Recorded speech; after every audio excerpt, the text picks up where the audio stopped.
Buenos días, Muy buenos días, señores estudiantes. Buenos días, ¿cómo han amanecido? Espero que Dios Todopoderoso los conserve a todos con buena salud y que nos dé esa esperanza, esa fuerza para poder seguir adelante.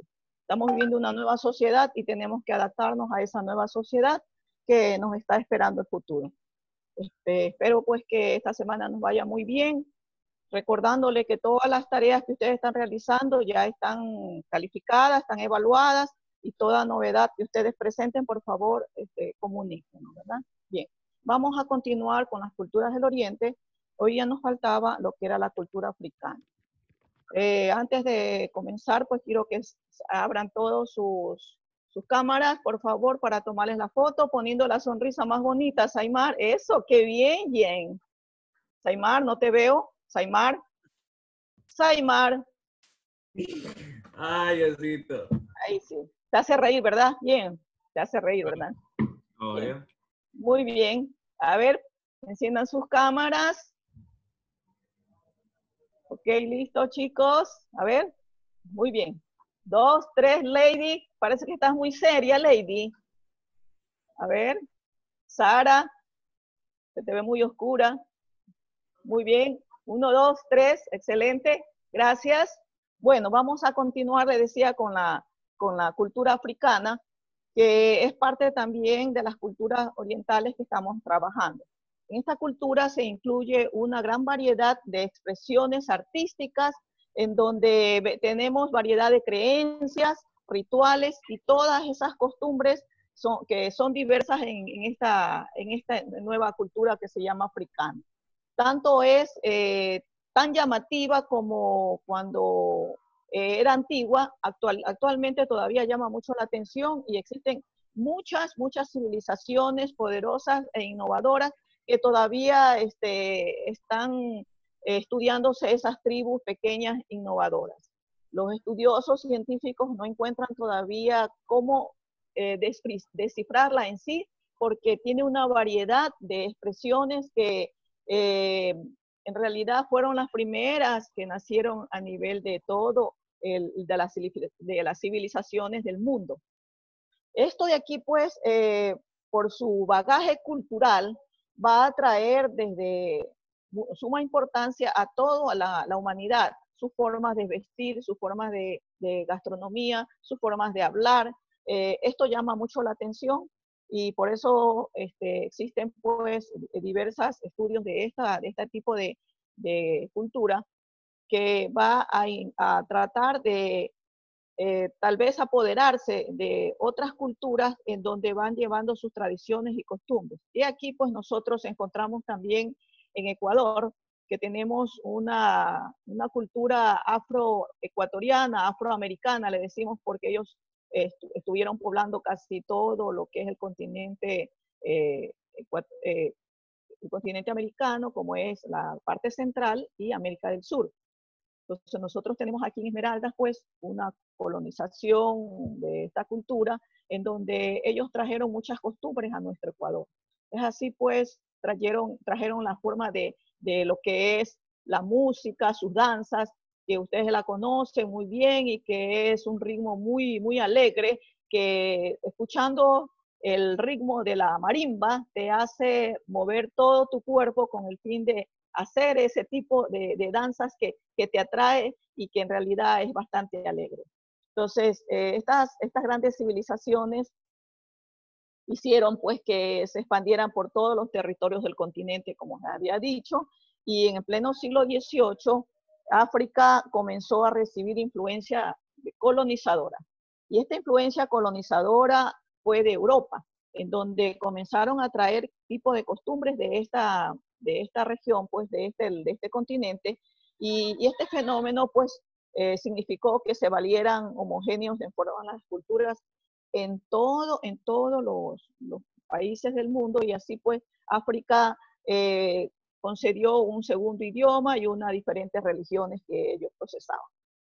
Muchos grupos sobrevivieron a las colonizaciones y aún todavía están persistentes dentro de estas culturas. En África pues se considera que hubieron pensamientos muy grandes con una variedad de formas en donde su expresión es muy diferente. su escritura es muy diferente, que trae más que todo la curiosidad en la cultura de la humanidad. Sus murales, sus arquitecturas, todos tienen monumentos dedicados como algo a lo mortuorio, a lo que llama la atención esto, porque sigue siendo estudiado por muchos científicos del mundo, el por qué ellos en sus murales presentan este tipo de cultura, más que todo de arte, que representan algo de mortuorio. ¿Será que en realidad pues ellos se sienten dentro de los demás países del mundo como algo que está aislado o que está en realidad olvidado? Pero no es así. Los estudiosos científicos todavía siguen estudiando y no comprenden en sí cuál es la forma y por qué ellos se mantienen con este tipo de esculturas. ¿Por qué ellos escriben, hacen este tipo de murales que llaman mucho la atención? Vamos a continuar con la cultura egipcia para poder terminar la parte de lo que es las culturas orientales. La cultura del antiguo Egipto se conformó a partir de lo que forma la vida, las costumbres, las tradiciones. A partir del siglo XVIII se vieron muchas tradiciones que trajeron en realidad al continente americano, pues esa forma de mantener ciertas antigüedades de las sociedades. Esto de aquí pues hace que la comunicación fuera una parte más que todo muy fina, o tal vez la comunicación era muy fría por la forma expresiva que ellos mantenían, ya que ellos aportaron muchísimo a la comunicación.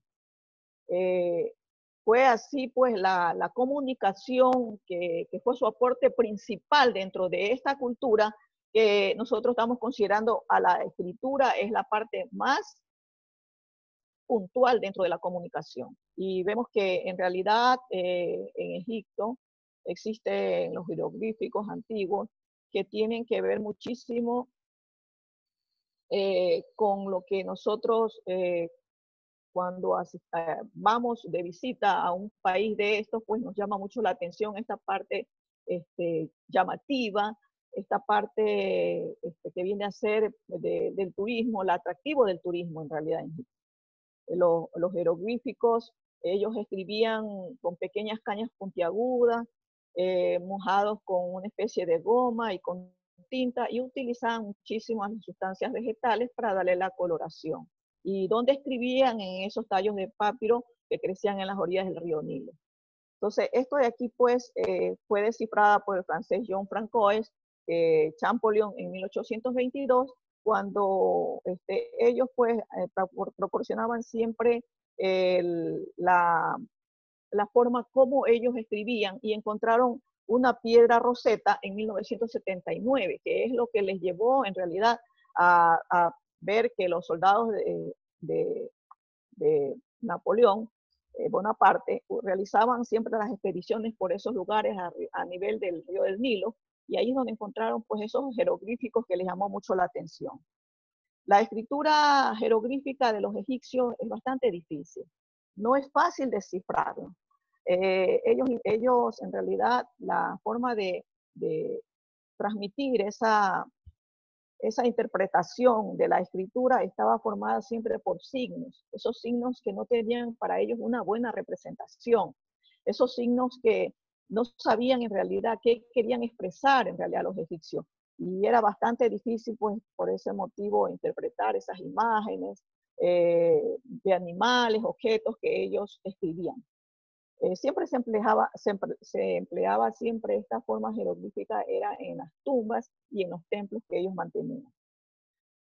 Había una escritura nueva, aparte de esto, la escritura jeriática, que es la forma abreviada de esta escritura jeroglífica, o sea que se usaba limitando siempre como cuando uno dice abogado y no le escribe abogado completo, sino que escribe AB. Eso significa para nosotros esa abreviatura abogado. Y a nivel de todo el mundo, nosotros sabemos que esa abreviatura en español significa abogado. Entonces, eso, ellos lo abreviaban mucho, esas escrituras jeroglíficas, pero más la utilizaban para limitando a los sacerdotes o a gente que tenía una gran cultura, que lo podía entender. Pero la escritura demótica, sin embargo, era una escritura geriática, simplificada, que se usaba siempre para el pueblo. Así como nosotros decimos mi pana, mi ñaño, nosotros entendemos que ese es un amigo, puede ser su hermano. Entonces, esa forma que ellos utilizaban de escribir, esa era lo que hacía que en realidad aporte muchísimo a la comunicación esta cultura.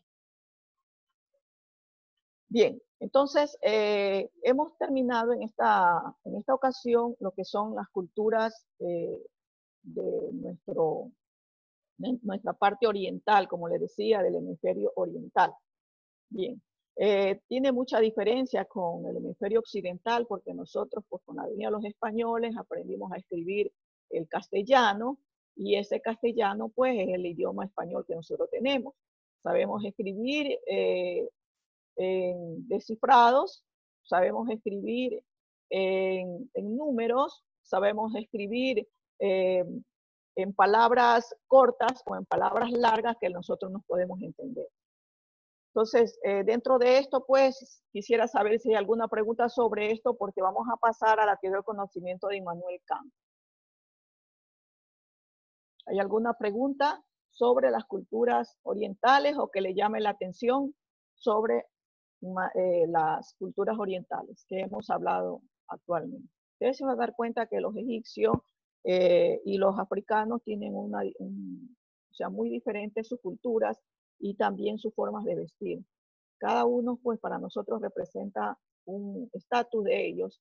Y cuando nosotros vemos un disfraz de un africano, para la gente de la cultura muy alta, de personas muy adineradas, tienen un traje muy diferente a los que son en realidad personas que tienen una clase baja.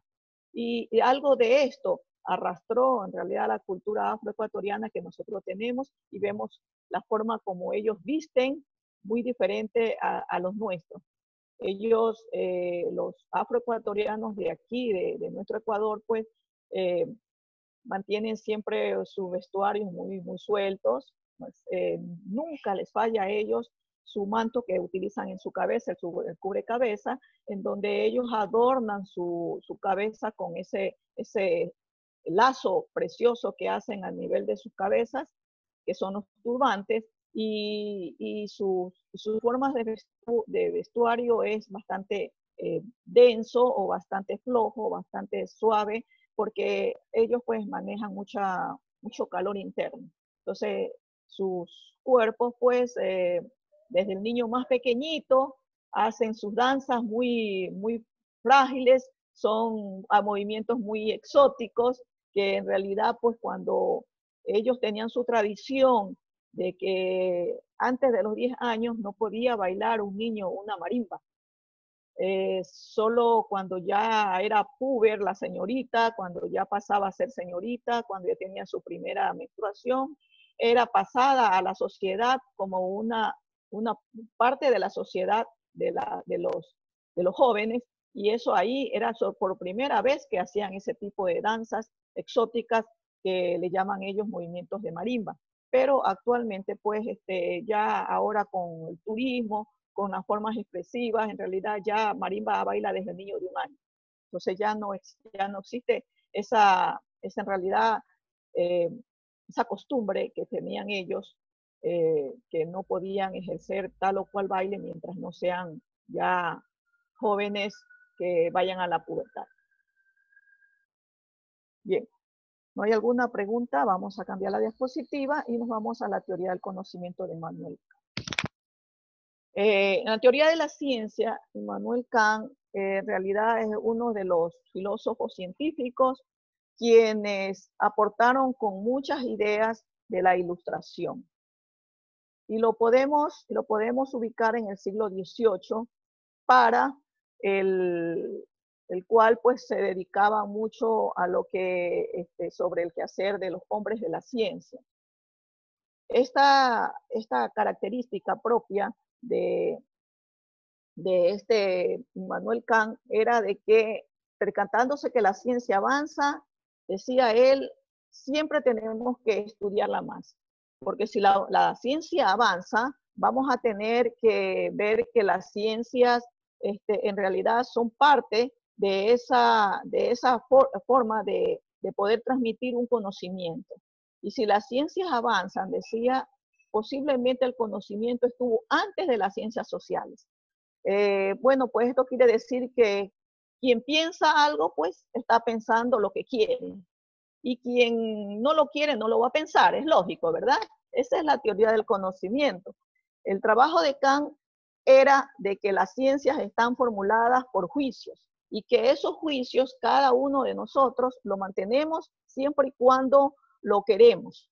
Y es así como se piensa que puede ser un conocimiento propio, científico o no, o algo empírico que más tarde va a ser científico. Nosotros cuando hablábamos de la teoría del conocimiento, estábamos hablando que el conocimiento viene gracias a las ideas que nosotros mantenemos en ese motor de nuestro organismo que es el cerebro. Nosotros pensamos, sacamos ideas, luego las conectamos unas a otras y podemos transmitir esa idea. Esa idea puede ser empírica o puede ser también que algo que ha conocido por medio de sus experiencias. Entonces, esos juicios tienen que ver en todo lo que tiene relación con nuestro conocimiento. Los sujetos hablan algo y siempre dan un predicado, decían ellos. Si yo digo, hoy estoy bien, estoy hablando de un sujeto y un predicado. Estoy hablando del yo, que está incógnita, ¿verdad? Estoy bien es el predicado. Si no, no tiene sentido. Él decía eso, que todo ser humano piensa a su forma. Y su forma, pues, da un sujeto y un predicado. Ese es el juicio propio que tiene la teoría del conocimiento dentro de lo que quiere decirse el individuo, y eso lo manifestaba Immanuel Kant. En todos los juicios en donde se piensa la relación del sujeto con el predicado es donde se refiere solamente cuando estamos afirmando algo. Si nosotros decimos, está en este momento haciendo frío, estamos verificando que en realidad está haciendo frío, porque no podemos decir algo que no lo estamos sintiendo. Entonces ahí viene el juicio propio de la teoría del conocimiento. Nosotros estamos formulando algo que en realidad conocemos, puede ser empíricamente o científicamente, pero estamos manifestando esa idea. Ahí está el sujeto y el predicado. Ese es el juicio. Ese es el juicio analítico que todo individuo tiene cuando da un conocimiento hacia una sociedad o tiene algo que expresar hacia una sociedad, refiriéndonos que el individuo nunca puede estar solo. El individuo siempre tiene que estar acompañado de alguien o de algo, porque si está solo, está acompañado de algo. ¿Cuál es el algo? El algo es su móvil. Ahí está acompañado y se siente feliz. Si le quitamos todo esto y lo dejamos encerrado en una habitación donde no tenga ni su móvil, no tenga comunicación con nadie, yo creo que estaríamos volviéndonos locos inmediatamente. Entonces, es importante nosotros estar dentro de esta manifestación de los juicios analíticos, que son aquellos en los cuales el enlace siempre va a estar dentro de lo que uno conoce, entre el sujeto y el predicado, él decía, ¿no? Diciendo pues que estas son formas explicativas del ser humano.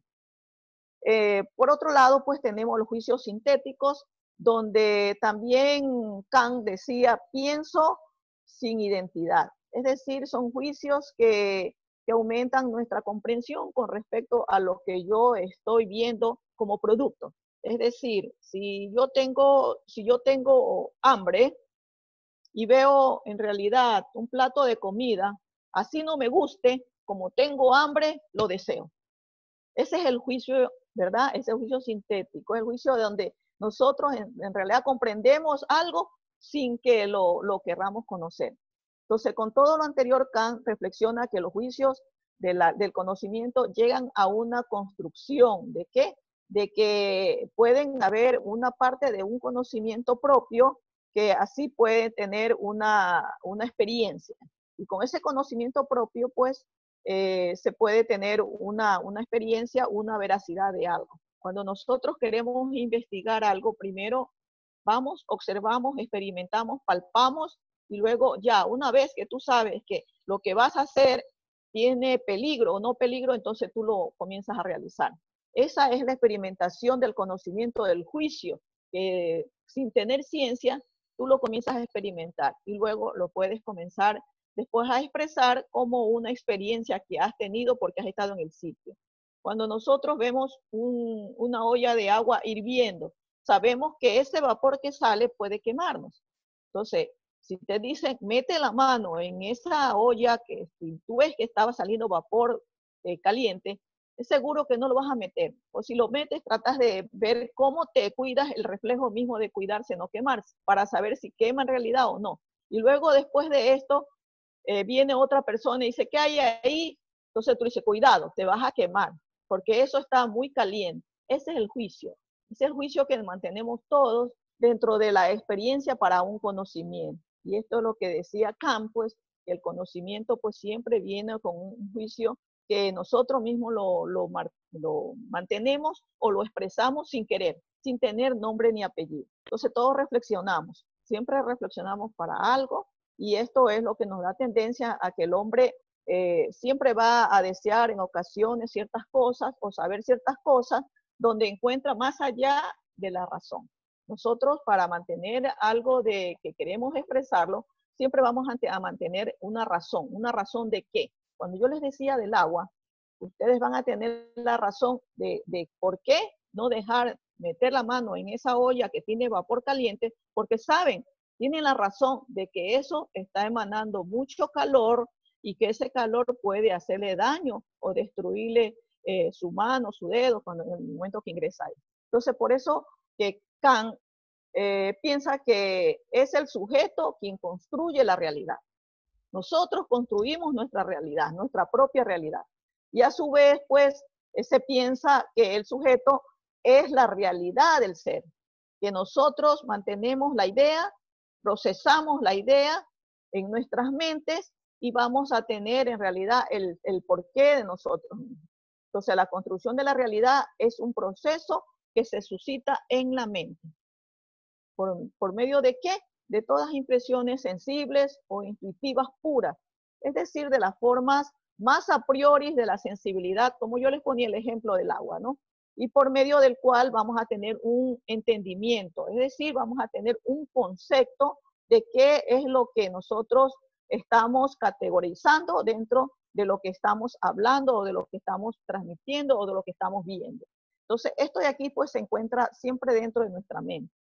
Si nosotros vamos a ver una película al cine, estoy seguro que no vas a poder entrar con unas gafas oscuras, porque tú ya sabes que en tu mente se viene la idea que van a apagar las luces y con las gafas oscuras no vas a poder ver nada.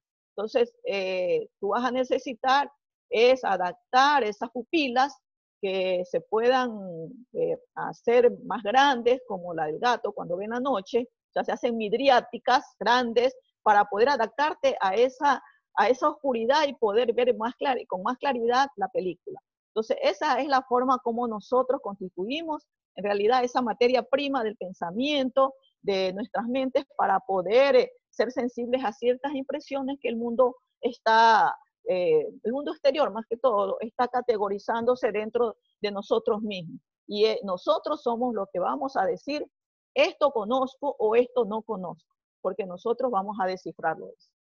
Entonces, el entendimiento vendría a ser el que recibe un caos de sensaciones. Por lo tanto, las sensaciones sensibles son aquellas que nosotros estamos constantemente manteniendo en nuestras mentes y que van ordenándose poco a poco para darnos un concepto.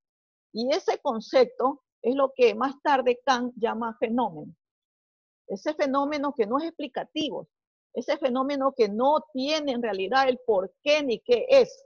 Entonces, primero se recibe el caos de sensaciones, después se lo ordena en un espacio o tiempo y luego, pues, posteriormente es estructurado mediante categorías, como yo les había dicho, ¿no?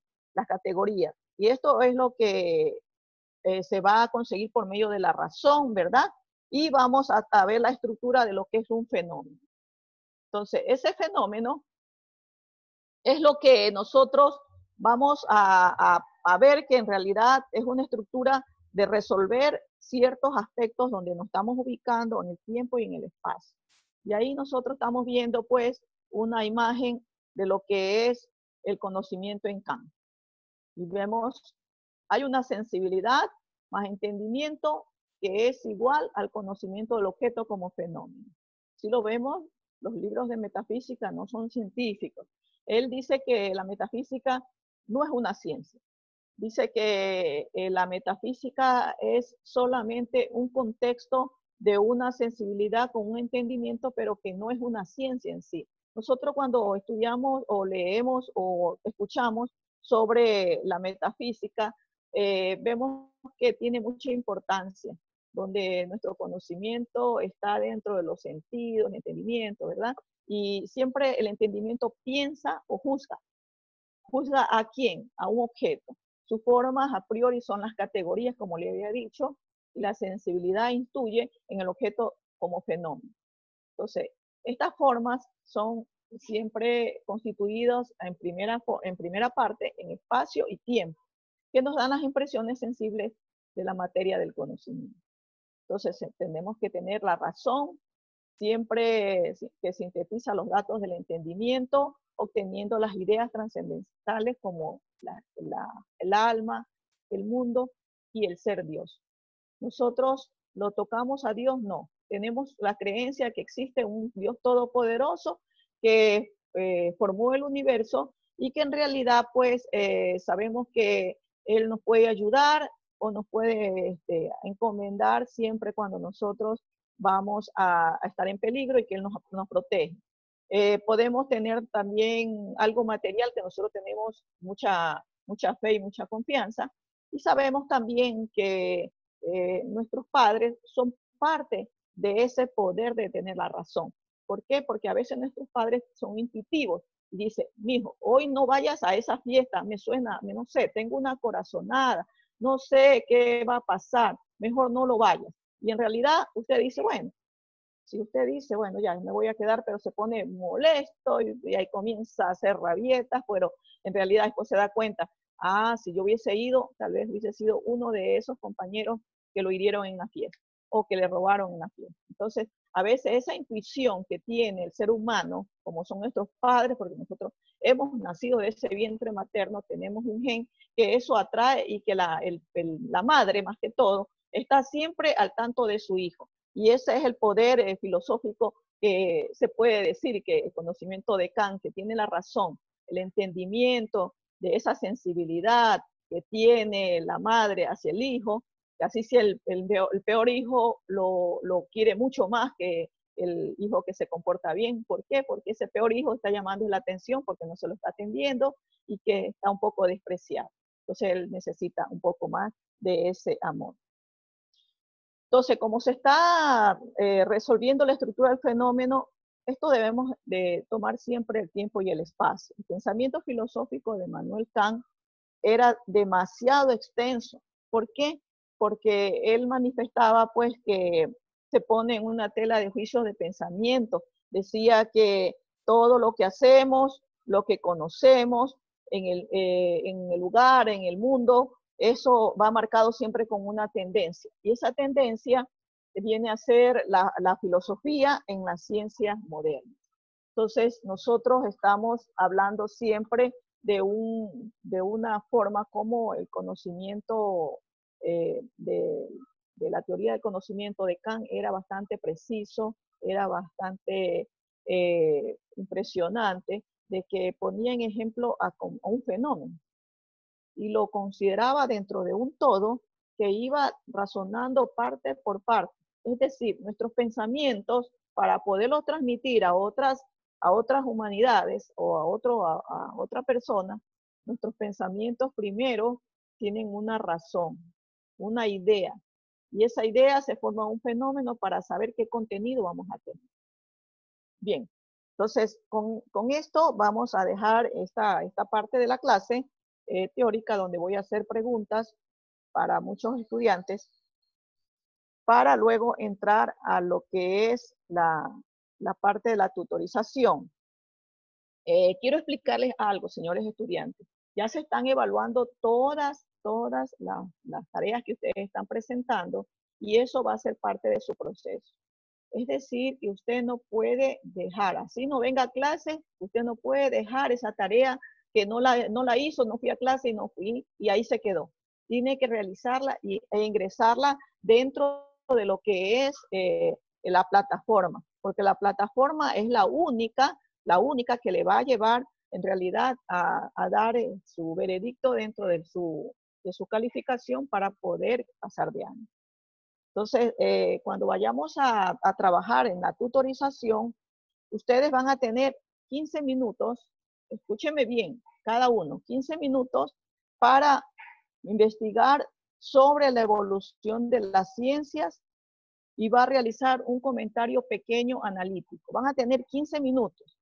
Luego van a entrar nuevamente y van a exponer ustedes su pensamiento. Va a ser individual y lo voy a hacer aleatoriamente, es decir, que aquí no va a haber grupo. Entonces, vamos a tomar 15 minutos para investigar en varios textos, por favor, o link sobre la evolución de las ciencias. Y ahí usted lee algo y realiza un comentario analítico. Entonces, vamos a salir voy a observarlos de aquí, no se preocupen. Van ustedes a buscar esto de aquí en 15 minutos y exactamente son las 9:42 minutos. Profesora, Sí. esa investigación que se va a hacer ahorita, ¿se la hace en Word y se la va a subir también? Es fugaz, sí, después la suben. Yo quiero que ustedes en Sí. este momento lo hagan En borrador. borrador y aleatoriamente yo les voy pidiendo que expresen su plan, su comentario analítico y luego ustedes después lo suben como una tarea, ¿no? Bien, entonces lo hacemos en el foro después. Digo, listo, vamos.